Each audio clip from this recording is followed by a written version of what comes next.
Sekarang saudara, kita lihat aksi dari massa yang berunjuk rasa di kawasan Patung Kuda.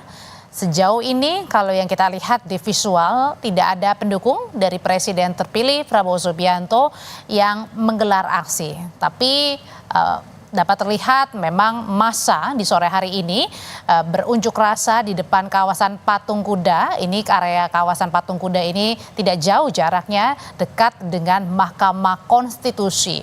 Massa yang tiba di Patung Kuda sampai di area Patung Kuda ini sejak siang hari dan sore hari semakin bertambah jumlahnya, dan pihak dari kepolisian pun berjaga-jaga di sekitar lokasi karena jarak dari tempat mereka melakukan aksi ini jaraknya tidak jauh dari depan Mahkamah Konstitusi. Sebenarnya sebelumnya ini memang beredar kabar ya kalau para pendukung dari Prabowo Gibran ini akan melakukan aksi di depan gedung MK jelang putusan Mahkamah Konstitusi di PHPU Pilpres 22 April nanti. Namun kemarin malam Prabowo Subianto yang merupakan presiden terpilih ini meminta agar tidak ada satupun yang melakukan aksi di depan gedung MK jelang putusan MK terkait dengan sengketa Pilpres 2024 pada Senin besok 22 April 2024. Namun memang kalau dari secara visual ini tidak ada yang menggunakan atribut ya dari para pendukung 02 ataupun pendukung dari Prabowo Subianto dan juga Gibran Rakabuming Raka. Tapi yang jelas visual ini menggambarkan tetap ada aksi massa yang melakukan demonstrasi atau melakukan aksinya di depan atau di sekitaran Patung Kuda, dan jarak dari Patung Kuda menuju ke Mahkamah Konstitusi ini sangat dekat sekali. Jaraknya tidak sampai 1 kilometer, mungkin bisa dibilang 300 sampai 500 meter jarak dari Patung Kuda menuju ke Mahkamah Konstitusi yang ada di Medan Merdeka.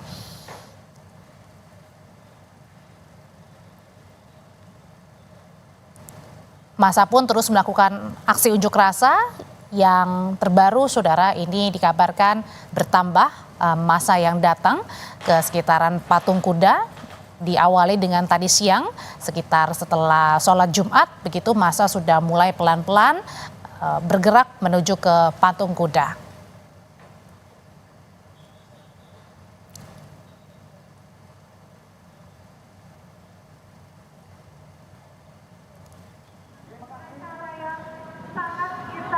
Sebelumnya menyusul kabar para pendukungnya akan menggelar aksi di MK, Presiden terpilih Prabowo Subianto pun mengeluarkan pernyataan yang meminta mereka untuk tidak turun ke jalan.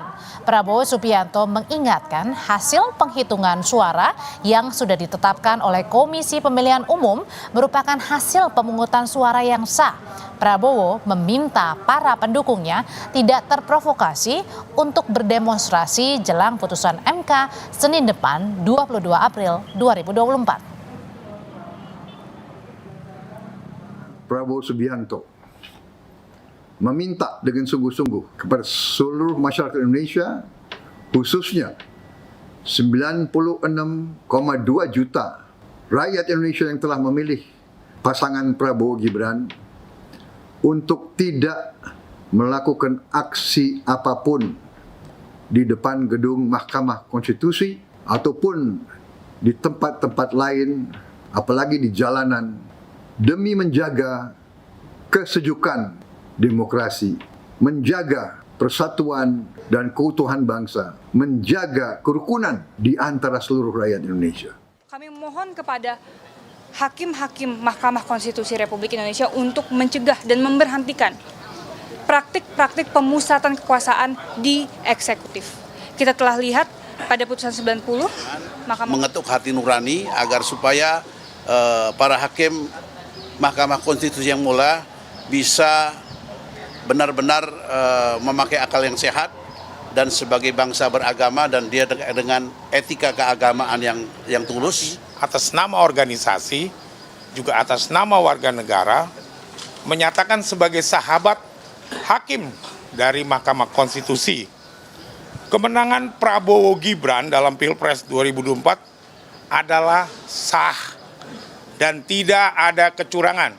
Karena pemusatan kekuasaan. Itulah pandangan dan harapan sejumlah kalangan yang mengajukan diri sebagai amicus curiae atau sahabat pengadilan ke Mahkamah Konstitusi. Salah satu amicus curiae yang jadi sorotan publik diajukan oleh Ketua Umum PDI Perjuangan Megawati Soekarno Putri. Mega menyerahkan surat tulisan tangannya ke MK melalui Sekjen PDIP Hasto Kristianto. Ini ada seluruh pertimbangan-pertimbangannya yang disampaikan oleh Ibu Megawati sebagai amicus curiae dan kemudian ditutup dengan tulisan tangan. Rakyat Indonesia yang tercinta, marilah kita berdoa. Semoga ketuk palu Mahkamah Konstitusi bukan merupakan palu gudang, melainkan palu emas. Pakar Hukum Tata Negara Universitas Jember Bayu Dwi Anggono selain menimbang alat bukti menyebut, putusan MK juga akan bergantung pada keyakinan hakim. Keyakinan hakim bisa bersumber dari pandangan di luar peradilan seperti amicus curiae. Selain alat bukti yang di dalam Undang-Undang MK disebutkan minimal 2 alat bukti, ada juga keyakinan hakim. Nah, keyakinan hakim ini tentu tidak hanya berdasarkan pada apa yang ada dalam persidangan. Dia juga perlu kemudian ketika ada masukan-masukan sepanjang itu kemudian relevan isinya dan kemudian bisa kemudian dipertimbangkan, ya itu masuk pada keyakinan hakim, bukan pada 2 alat bukti tadi. Nah, jadi dalam praktek selama ini di Mahkamah Konstitusi, ya amicus curiae itu selalu kemudian dipertimbangkan dan dijawab oleh Mahkamah Konstitusi. Tapi apakah kemudian pasti dikabulkan? Ya itu tergantung pada isi dan relevansinya. Jelang pembacaan putusan MK atas sengketa hasil Pilpres 2024 Senin depan, setidaknya sudah ada 33 pengajuan amicus curiae yang masuk ke MK. Hakim MK tentu akan menimbang mana amicus curiae yang relevan selain mendasarkan pada pembuktian selama sidang. Tim Liputan, Kompas TV.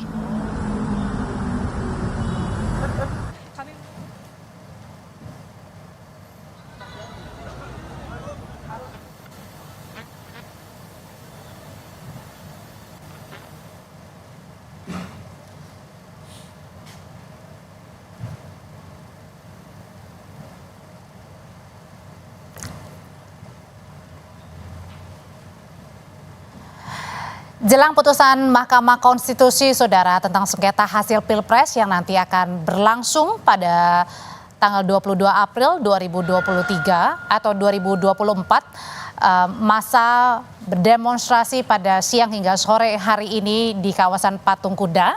Jarak dari Patung Kuda menuju ke Mahkamah Konstitusi sebenarnya jaraknya sangat dekat. Namun memang sebenarnya kemarin ini ada rencana dari kubu dari 02 ini untuk menggelar aksi damai begitu di depan gedung MK jelang putusan hasil PHPU Pilpres 2024 pada Senin besok. Namun Presiden terpilih Prabowo Subianto mengingatkan untuk tidak usah menggelar aksi apapun. Tunggu saja nanti pada putusan Hakim Mahkamah Konstitusi pada Senin besok. Lalu sebenarnya dari mana, kemudian tujuannya apa dari masa yang menggelar aksi dari siang hingga sore hari ini di Patung Kuda? Kita akan coba tanyakan ke jurnalis Kompas TV. Ada Francisco Donasiano. Selamat sore, Sisko.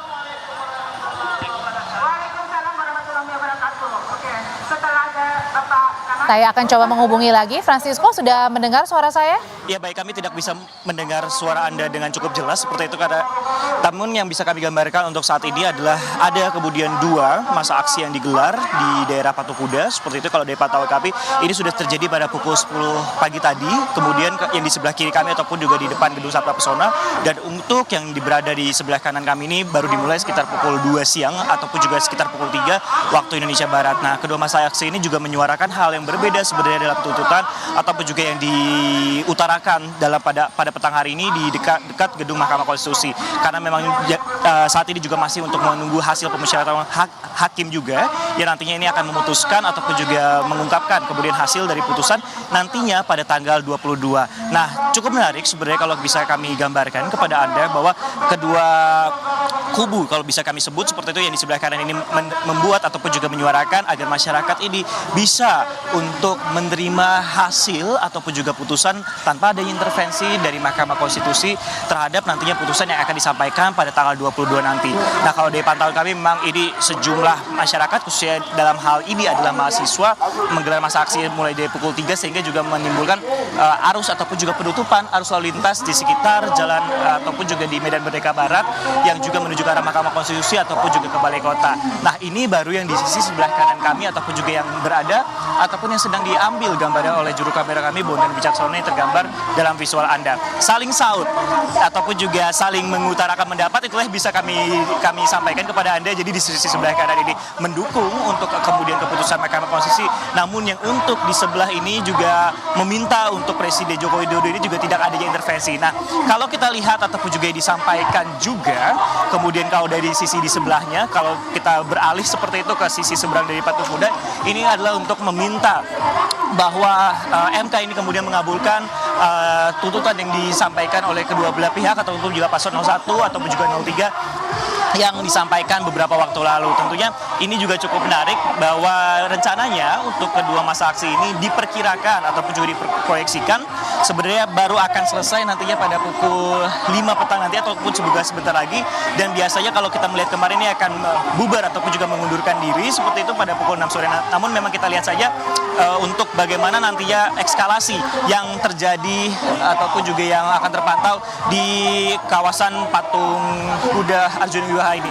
Namun yang jelas kalau kami bisa pantau juga memang pihak kepolisian juga sudah menyiapkan sejumlah barikade bahkan di depan kami untuk menuju ke Mahkamah Konstitusi dengan penggunaan beton seperti itu, dan juga dari pihak kepolisian juga berjaga apabila nantinya ditemukan adanya eskalasi antara dua masa aksi yang sedang ataupun juga masih berlangsung di depan Patung Kuda. Kembali ke Anda. Francisco Donasiano, jurnalis Kompas TV, menggambarkan bahwa pada sore hari ini ada dua aksi yang dilakukan sejak pagi hingga siang dan sore. Ada aksi yang mendukung mengawal untuk keputusan dari MK, tetapi juga ada yang meminta Presiden Jokowi untuk tidak melakukan intervensi dalam jelang putusan MK pada Senin besok. Namun yang perlu Anda juga ketahui, saudara, pada saat aksi dilakukan jelang sore hari ini memang rencananya tadi dibilang akan ditutup pada pukul 6 sore. Tapi waspada juga bagi Anda yang hendak pulang kerja, pulang dari kantor di kawasan sekitar Sudirman begitu, untuk bisa mencari alternatif jalur lain yang biasanya melalui Medan Merdeka atau area sekitar Patung Kuda.